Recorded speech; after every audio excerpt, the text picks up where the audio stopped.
Hello मित्रांनो, नमस्कार. Mandakini blog चॅनलच्या अजून एका व्हिडिओमध्ये आपल्या सर्वांचं अगदी मनापासून स्वागत आहे.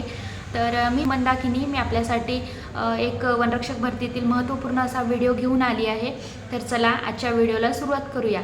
तर मित्रांनो, जेव्हापासून वनरक्षक भरती निघली आहे तेव्हापासून तुम्ही सर्वजण 3-4 महिन्यापासून वनरक्षक भरतीबद्दल संपूर्ण माहिती गोळा करण्याचा एकदम मनापासून प्रयत्न करत आहात.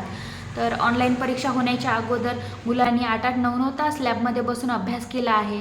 तर त्या अभ्यासाचं फळ म्हणून तुम्हाला जेव्हा गुण प्रकाशित झाले तेव्हा काही मुलांना 90 मार्क्स, कोणाला 95 मार्क्स, कोणाला 100 मार्क्स, तर कोणाला 105 मार्क्स असे वनरक्षक भरतीमध्ये मार्क्स आहेत. ऑनलाईन परीक्षा झाल्यानंतर नेक्स्ट प्रोसेस काय आहे, तर त्या प्रोसेसमध्ये कोणत्या गोष्टी विचारल्या जातील किंवा त्याच्यामध्ये कोणत्या कोणत्या घटकांचा समावेश होणार आहे याच्याबद्दल सुद्धा तुम्ही सगळी माहिती जाणून घेत आहात. तर तुम्ही एवढे थंडीचे दिवस असून सुद्धा तुम्ही 4 ते 5 वाजता सकाळी उठून 3 किलोमीटर रनिंग, 5 किलोमीटर रनिंगची तुम्ही अगदी मनापासून आणि एकदम मेहनत करून तुम्ही प्रॅक्टिस करत आहात. तर त्याच्यानंतर कोणाला डोळ्याचे प्रॉब्लेम, कोणाला गुडघ्याचे प्रॉब्लेम किंवा कोणाच्या हातावर गोदन असेल तर अशा व्यक्ती तुम्ही डॉक्टरकडे जाऊन तुमचे ते मेडिकल दोष तुम्ही दूर करत आहात. तुम्ही एवढी सगळी मेहनत करत आहात. तर एवढी सगळी मेहनत करता करता अशीच कुठून तरी एक बातमी येते की 10 लाख रुपये घेऊन वनरक्षकांच्या जागा फिक्स झाल्या आहेत. तर तुमची एवढी मेहनत केलेली मेहनत तुम्ही एकदम मुलं खचून चालले आहात. हे सगळं ऐकल्यानंतर तुम्ही मुलं एकदम खचून चालले आहात. तर तुमचा हाच भ्रम दूर करण्यासाठी किंवा तुम्हाला तुमच्या कानावर येत असलेल्या ह्याच गोष्टी सत्य आहेत की असत्य आहेत तेच मी तुम्हाला सांगण्यासाठी आजचा व्हिडिओ घेऊन आली आहे. मित्रांनो, व्हिडिओ सुरू करतानाच मी तुम्हाला सगळ्यात आधी तर मी तुम्हाला माझ्या वनरक्षक भरतीमधील माझा एक छोटासा अनुभव सांगेल. तर नीट लक्ष देऊन ऐका मित्रांनो, कारण हे तुमच्याच फायद्याचं होणार आहे. तर मित्रांनो, जेव्हा मी वनरक्षक भरतीसाठी फॉर्म भरला होता तेव्हा आमच्यासोबत जे वन विभागामधील वरिष्ठ अधिकारी असतात, म्हणजेच जे RFO साहेब असतात, त्या RFO साहेबांच्या एका मुलींनी आमच्यासोबत भरतीमध्ये फॉर्म भरलेला होता.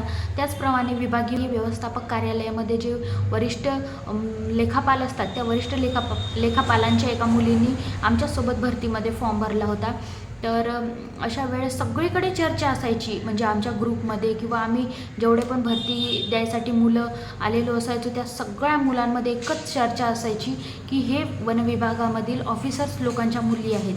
तर ह्या मुलींची तर ह्या विभागामध्ये नक्की निवड होणार, म्हणजे ह्या मुलींच्या तर वन विभागामध्ये जागा ह्या फिक्स आहेत, अशा सगळीकडे चर्चा व्हायची.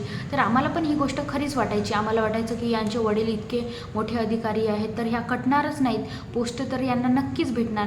तर आम्हालाही त्यांच्याकडून काही माहिती मिळावी यासाठी आम्हीसुद्धा मुलींनी, बऱ्याच साऱ्या मुलींनी त्यांच्यासोबत जाणून बुजून मैत्री केली. तर मित्रांनो, आमच्याकडे छोटे छोटे मोबाईल होते, त्यांच्याकडे असे मोठे अँड्रॉईड मोबाईल होते. आम्ही त्यावेळेस त्या मुलींचे नंबर आमच्याकडे घेतले आणि आम्हाला कोणतीही अडचण आली की आम्ही सर्वात आधी त्यांनाच फोन करायचो, त्यांना मेसेज करायचो आणि विचारायचो आता नेक्स्ट प्रोसेस काय आहे किंवा आता काय लागणार आहे. जर तुला माहीत नसेल तर तू तुझ्या पप्पांना विचार आणि आम्हाला सांगा. आम्ही असं म्हणजे त्यांच्याकडूनच आम्ही भरतीबद्दल अपडेट घेत राहायचो. तर आम्हाला तेव्हा फुल गॅरंटी होती की त्या मुली आता वनरक्षक झाल्याच आहेत किंवा त्या आता ऑफिसर झाल्याच आहेत, असं आम्हाला सर्वांनाच त्या ठिकाणी वाटायचं.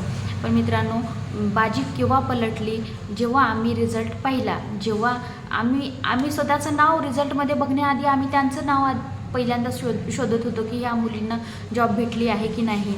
तेव्हा लिस्ट लागली तेव्हा आम्ही बघतो तर काय त्या दोघीही मुली वनरक्षक भरतीमधून कटल्या होत्या. मित्रांनो, म्हणजे माझा या व्हिडिओमार्फत सांगायचा एकच उद्देश, त्यांची स्टोरी तुम्हाला सांगते तर त्यांचं मन दुखवायचा माझा ह्या व्हिडिओमधून काहीही एक उद्देश नाही आहे. जर त्यांनी माझा हा व्हिडिओ बघत असतील तर त्यांच्या मनाला वाईट वाटेल, परंतु तुम्हाला दुखवायचा माझा काहीही एक उद्देश नाही आहे. पण जे मुलं आता मनापासून तयारी करत आहेत, जे मुलं मेहनत करत आहेत, त्या मुलांना मोटिवेट करण्याचाच हा माझ्या व्हिडिओमधला मेन उद्देश आहे.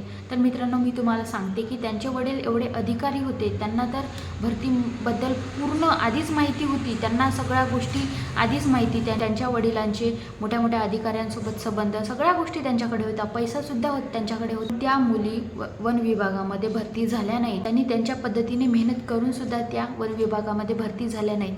तर आम्ही खेडेगावातल्या मुली, आम्हाला दरी, डोंगर, शेती वगैरे चालून आम्हाला चालण्याची, धावण्याची आम्हाला प्रॅक्टिस. तर अशा मुली, आम्ही गरीब शेतकरी आईवडिलांच्या मुली, आम्ही त्या ठिकाणी वन विभागामध्ये भरती झालो आणि त्या मुली कटल्या. कारण मित्रांनो, त्यांना 1 किलोमीटरसुद्धा त्यांना पैदल चालण्याची सवय नाही. त्यांच्याकडे स्कूटी, त्यांना आईवडील जिथे म्हणेल तिथे सोडणार, त्यांना ॲटोनी, त्यांना गाड्यांनी फिरण्याच्या सवयी होत्या.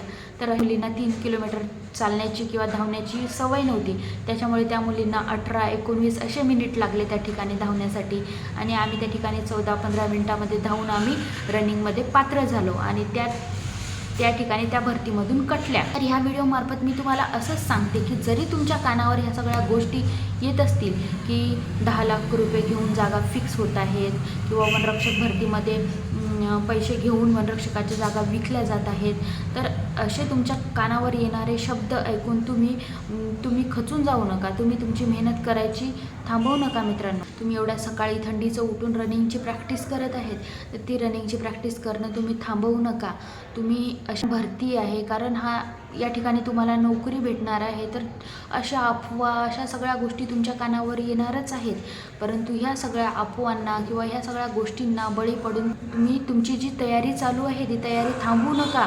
अजून मित्रांनो, ज्यांनी कोणी भरतीसाठी पैसे मोजले आहेत, ज्यांनी कोणी भरतीसाठी अशा प्रकारच्या कोणत्या एजंट्सला पैसे दिले आहेत, तर त्यासुद्धा मित्रांना माझी कळकळीची विनंती आहे की वनरक्षक भरतीमध्ये कसल्याच प्रकारचा पैसे घेऊन नोकरी देण्याचा प्रकार होत नाही. जर असं असतं तर मी एका गरीब शेतकऱ्याची मुलगी तुमच्यासमोर वनरक्षक झाली नसती मित्रांनो. तर हा प्रकार, जर पैसे घेऊन वनरक्षक होत आहेत, हा प्रकार किंवा ही गोष्ट तुम्ही तुमच्या मनातून काढून टाका.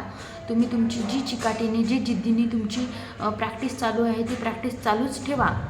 मी पण जेव्हा आपली भरती निघली होती 3-4 महिन्याआधी, तेव्हा मी पण एक न्यूज ऐकली होती की वनरक्षक भरतीमध्ये 10 लाख रुपये घेऊन वनरक्षकाच्या जागा फिक्स केल्या जात आहेत. 3 ते 4 मुलांकडून असे कोरेवाले सही करून चेकसुद्धा घेतले होते. तर त्या प्रकारामध्ये सांगली, सातारा किंवा संभाजीनगर या ठिकाणचे जे अकॅडमीवाले लोक होते, ते लोक आणि काही एजंट्स या स्कॅममध्ये सामील होते. पोलिसांनी सगळा त्यांचा पर्दाफाश करून त्यांना आता गजाआड टाकले आहे, तर त्यांच्यावर शिक्षासुद्धा चालू आहे. तर मित्रांनो, मी तुम्हाला ह्या व्हिडिओमार्फत हेच सांगते की अशा प्रकारचा कोणताच प्रकार होत नाही.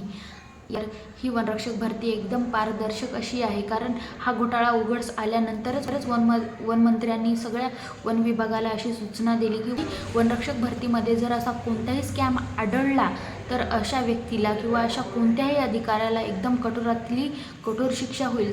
असा कोणताही प्रकार वन विभागामध्ये किंवा वनरक्षक भरतीमध्ये होणार नाही आहे. तर अशा कोणत्याच अफवांना तुम्ही बळी पडू नका. आणि जर कोणी अशा अफवांना बळी पडून कोणाला पैसे देत असतील कोणत्या एजंट्सला, तर तुम्ही हा माझा व्हिडिओ बघून सावध व्हा मित्रांनो.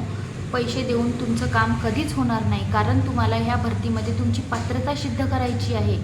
कारण आताचं युग हे एकदम डिजिटल युग आहे. सर्वांकडे मोबाईल आहेत. तुमची भरतीची प्रोसेस हे पूर्ण कॅमेरे वगैरे लावून घेतली जाते. तर अशा ठिकाणी तुम्हाला काही कोणावर डाऊटही वाटला तर त्या ठिकाणी तुम्हाला ऑब्जेक्शन घेण्याचा पूर्ण अधिकार आहे. ही वनरक्षक भरती एकदम पारदर्शक स्वरूपाची आहे मित्रांनो.